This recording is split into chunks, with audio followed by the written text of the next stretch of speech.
2072 सालको संविधानलाई मान्ने भनेको छ। आन्दोलनले त्यो संविधानलाई कहिले पनि मान्दैन, करेन्ट संविधानलाई कहिले पनि मान्दैन।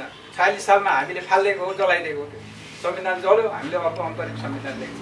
कृष्णप्रसाद भट्टराई जेलमा भएको मान्छे प्रधानमन्त्रीको सांसद त थिएन।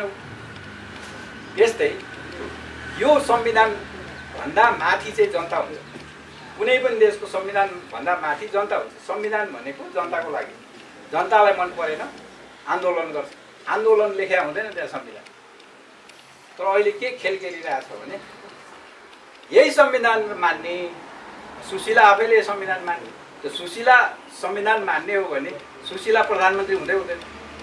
यो संविधानले के भनेको छ, यो संविधानले, अहिलेको संविधानले, नेपालको संविधान 2072 ले के भन्छ भने त्यहाँ सांसद मात्रै प्रधानमन्त्री हुन पाउँछ, ऊ सांसद त होइन।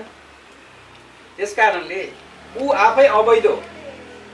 तर एउटा शर्तमा ऊ प्रधानमन्त्री हुन्छ, के हो भने जेनजीहरूले बनायो, आन्दोलनले बनायो, आन्दोलन संविधानभन्दा माथि हुन्छ। त्यसकारण आन्दोलनको म्यान्डेटले ऊ प्रधानमन्त्री भयो।